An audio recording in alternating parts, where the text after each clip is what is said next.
তো hello everyone, welcome back to my new blog. তো আশা করি তোমরা সকলেই ভালো আছো। আর বাবার শরীরটা কিছুদিন ধরে খারাপ ছিল, সেই জন্য এতদিন আর ব্লগ করিনি। তো করতে ইচ্ছা হয়নি। তো যাই হোক, বাবা একটু আগে থেকে সুস্থ আছে। তোমরা প্রার্থনা করো বাবা যেন তাড়াতাড়ি সুস্থ হয়ে যায়।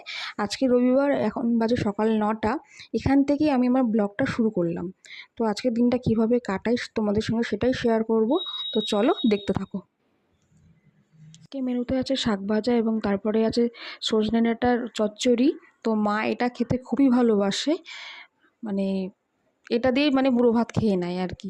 তো তারপরে আছে হচ্ছে তেঁতোর ডাল, দেখতেই পাচ্ছ তেঁতোর ডাল, আর তার মধ্যে ডাঁটাও দিয়েছে। এবং তারপরে আছে আলু পটলের রসা। তো আজকে এই কটা রান্নাই হয়েছে, বেশি রান্না হয়নি যেহেতু আজকে বাবা বাড়ি নেই সেই জন্যে। রান্নাঘর সব পরিষ্কার টরিষ্কার করে তারপরে আমি একটু ভাত খেয়ে নিলাম দেখতে পেলে। তো তারপরে এই যে ভাত টাত খেয়ে উঠে দেখি জিমি এই মুখোশটা নিয়ে খেলছে, আর বিহান দেখো ভয় পাচ্ছে। আর বিহান এই মুখোশটাকে খুবই ভয় পায়। এই মুখোশটা হচ্ছে ওর কাকার, রং খেলার সময় কিনেছিল একবার। তো সেই মুখোশটা রয়ে গেছে কি মা রেখে দিয়েছে। আর এটা নিয়ে জিমি খেলছে, দেখো কিরম করে। একদিকে বিহান ভয় পাচ্ছে।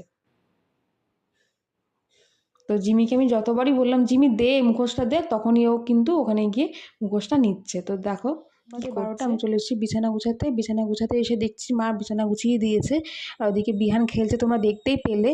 তো চলো আমি ঘরটা মুছে ফ্রেশ হয়ে নিই, তারপর তোমাদের সাথে একেবারে বিকেলবেলায় কথা হচ্ছে। তো চলো দেখতে থাকো। এখন বাজে 9:30, এখন হচ্ছে বিহানকে আমি খাওয়াবো। আর এই যে বিহানে যে কার্টুন দেখছো দেখতেই পাচ্ছ।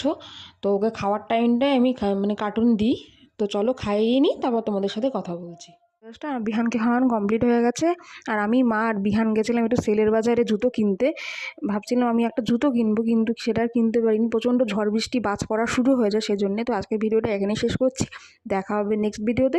তো তোমাদের যদি আমার ভিডিও ভালো লেগে থাকে অবশ্যই এটা লাইক দিয়ে দিও, কমেন্ট করে দিও কেমন হয়েছে। আজকের মতো টাটা, বাই।